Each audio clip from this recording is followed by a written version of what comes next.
Creo que debo contaros un poco de mi vida antes de la experiencia cercana a la muerte, para que podáis entender el pleno impacto de lo que me sucedió.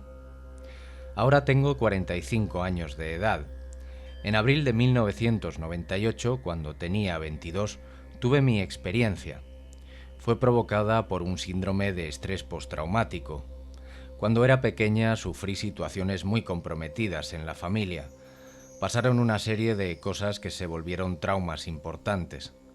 Terminé abusando de algunas sustancias y tuve un trastorno de alimentación durante varios años. En la época de mi experiencia estaba intentando poner orden en mi vida. A los 19 años dejé las sustancias y los problemas de alimentación aminoraron, pero sin gran éxito en lo referente a sentirme algo mejor. Tan solo cambié mis anteriores adicciones por una compulsiva tendencia a fumar tabaco. Mi pasado seguía siendo demasiado doloroso como para poder afrontarlo, pero sin afrontar el pasado no podía vivir el presente con salud y con éxito. Creo que esas fuerzas son las que me desgarraron física y emocionalmente. Uno de los problemas que acompañaban a mi síndrome de estrés postraumático era la incapacidad para dormirme.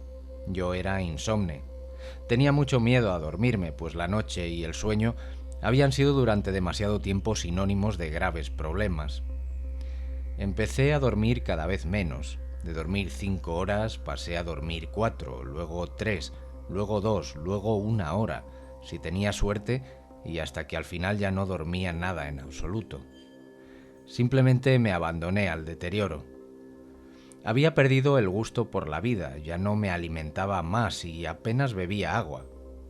Tras 7 noches sin dormir nada, acabé en el hospital, gravemente enferma. Los médicos le dijeron a mi madre que no sabían si iba a aguantar o no. Esto no me lo dijo hasta muchos años más tarde.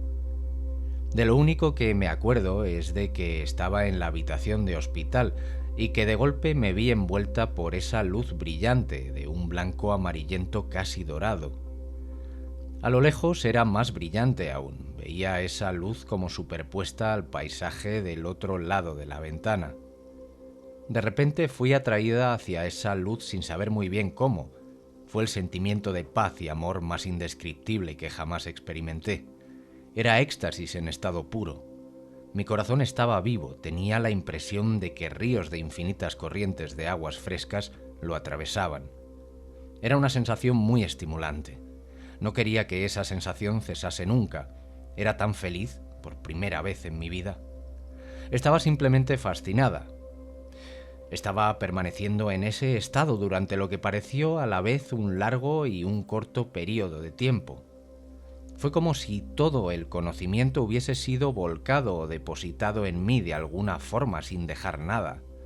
Me sentía muy amada y todas mis preguntas estaban siendo respondidas automáticamente. Entonces oí a una enfermera gritándome. Parecía muy asustada. Yo la veía como si mirara hacia abajo desde un punto cercano a un ángulo del techo. Me agarró e intentó darme una medicina. Yo no le respondía, estaba disgustada por sus intentos de traerme de vuelta. Finalmente me volví a encontrar en mi cuerpo sin saber cómo. No me acuerdo de todo el resto de acontecimientos que siguieron, pero fue entonces cuando las cosas se empezaron a volver muy extrañas. Pensé sobre la muerte durante el resto de la jornada. La experiencia inicial había ocurrido a primera hora de la tarde. Estaba muy triste por estar de vuelta. Al mismo tiempo era capaz de sentir, de empatizar ciertas cuestiones. Yo era capaz, mirando a mi abuela, de ver el dolor que su pasado le había causado. Podía sentir esa culpa que sintió por un aborto en su pasado y el modo en el que sepultó ese dolor. Podía sentir totalmente los pensamientos negativos que envolvían a las personas. Podía literalmente sentir lo que pensaban y lo que sentían. Podía sentir a mi padre a través del muro de la habitación y verlo.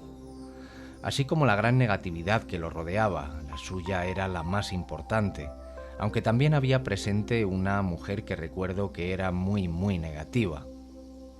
Esto realmente me fascinó, aunque fuera un poco inquietante. Yo quería amar a todo el mundo.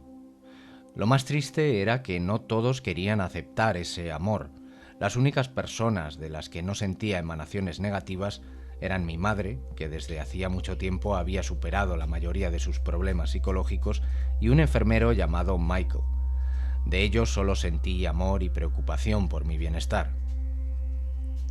Permanecí durante algún tiempo en este estado, pero enseguida mi pasado negativo volvió a imponerse, ya que realmente no le había plantado cara a mi doloroso pasado. Y este me volvió a golpear de lleno. Todas las viejas culpas, dolores e iras soterradas volvieron a aflorar, solo que esta vez sentía que me iban a consumir, y me consumieron. Empecé a pensar en lo indigna que era de experimentar lo que había experimentado. Empecé a pensar todos estos malos y horribles pensamientos sobre mí misma y me volví a hundir en mi viejo estado, una depresión que corroe las entrañas. Fue entonces cuando tuve un segundo colapso físico y tras ello mi segunda experiencia cercana a la muerte. Fue una de las cosas más horribles que nadie pueda imaginar. Yo estaba echada en la cama cuando de repente experimenté esta oscuridad. No había ninguna luz, no había nada. Ni siquiera parecía que pudiera ver la oscuridad, sino que yo simplemente existía y sabía que estaba allí. De repente aparecieron estos seres a mi alrededor. No puedo recordar exactamente cuántos eran, pero sentí que eran seres que habían estado alrededor de mí desde hacía tiempo y que habían estado esperando este momento.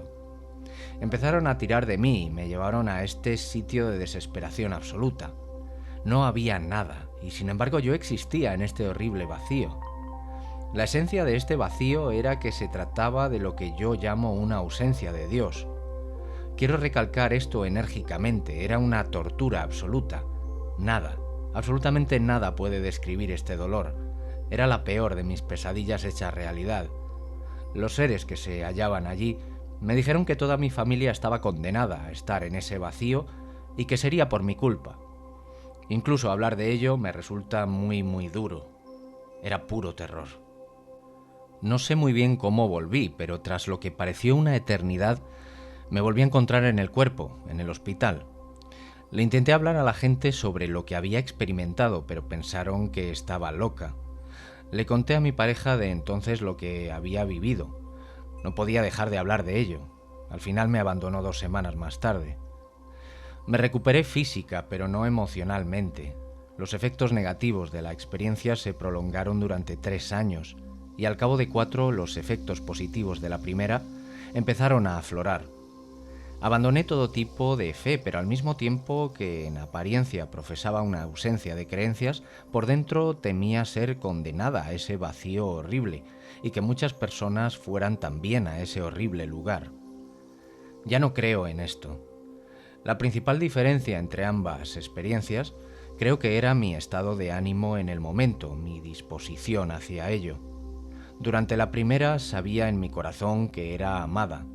Estaba preparada para una muerte pacífica, no emití ningún juicio hacia mí misma, ni me centré en la culpa, y así ocurrió. Durante la segunda dejé que mis miedos más profundos se representaran delante de mí. Creí que no existía posibilidad alguna de ayuda o de esperanza.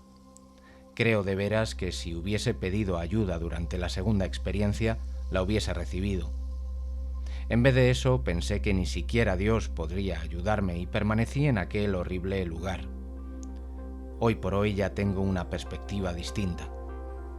De acuerdo, después de este interesantísimo relato de Landerf, ahora vamos a ir analizando los puntos que invitan a la reflexión y vamos a intentar juntar algunas piezas del puzzle haciendo comparativas con otras informaciones y con otros registros.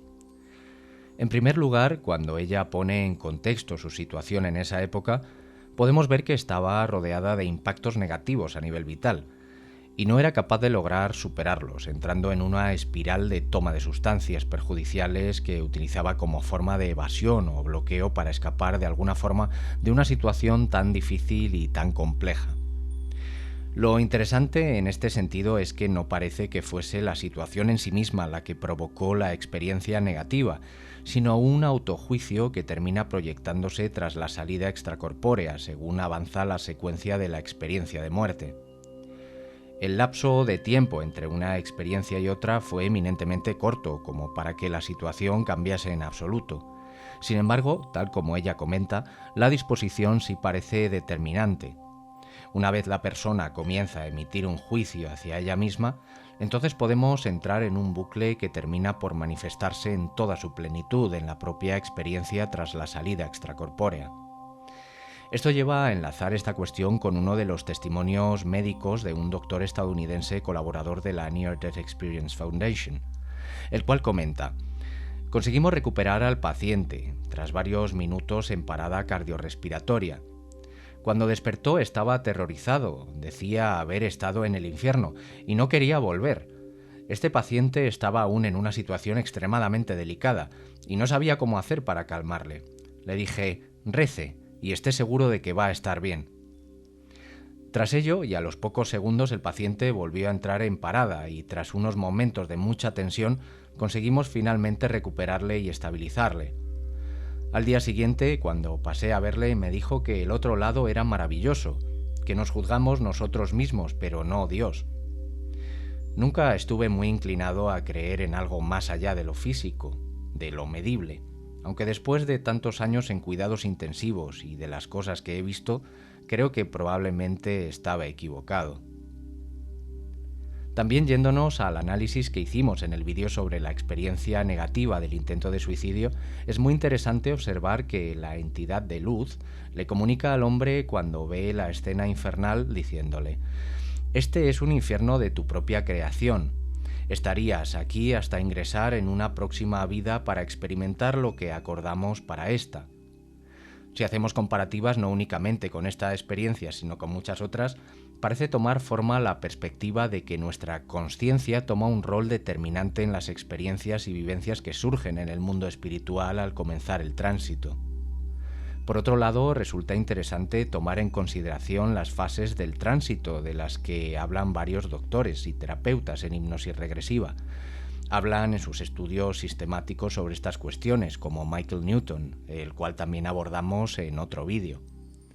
Lo que las personas en estado de supraconsciencia reportan parece encajar con este tipo de proyecciones, siendo la parte inicial de la secuencia de tránsito en la cual las manifestaciones tanto de entornos conocidos como de expectativas creenciales toman forma hasta la toma de conciencia de la persona en tránsito, la cual eventualmente se desliga de las proyecciones, estando ya preparada para ingresar al mundo espiritual fuera de la proyección individual o colectiva en la que se encuentra en ese momento.